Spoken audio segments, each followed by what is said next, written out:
nirushie nguvu na maarifa na hekima na ufahamu, ili chombo hiki kiwe kilichonoleka sawa sawa. Nikikata kushoto miti inaanguka, nikikata kulia miti inaanguka, bali wewe ndio unabaki kuifanya kuwa kutu.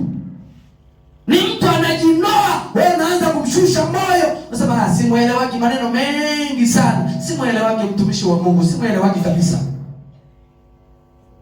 Wengine wanauliza leo unaimba kwa wimbo gani ibadani? Tunaimba wimbo watu wengi wa leo wanaenda na wakati hii. Sijui. Sababu nilikuwa na kagawa nikango kasipo fulani kambana mbanano.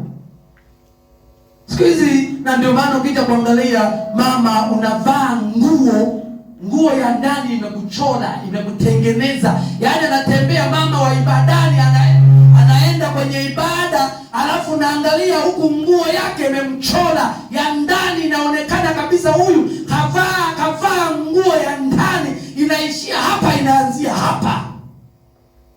Ambie jirani yako, hello. Umekuja kutuanisha viungo, umekuja kufanya ibada. Lazima uvae kwenye nguo yenye adabu njema. Kama ni nguo yako ya ndani, kamvalie mume wako. Hapa umekuja kwa ajili ya ibada. Hiyo ndio tunaita heshima ya Mungu. Watu walipoiacha heshima ya Mungu, wakageukia imani za namna nyingine. Na ndio maana watu wengi wakijaga hapa wanashindwa kuendelea, kwa sababu tuna msimamo wa kwenda mbinguni. Wanaenda kwenye matakataka mengine ambayo ni mapambo. Unaenda kanisani unakuta dada kavaa heleni kama ringi ya baiskeli. Mchungaji naye anasema haleluya. Kuna mchungaji mmoja baada ya kutusikia sisi Mwanza, alipotusikia akajua kuweka kalikiti, kuweka rasta haya ni makosa, ni dhambi, ni kwa sababu umetoa kiungo cha Mungu, umeweka viungo vingine.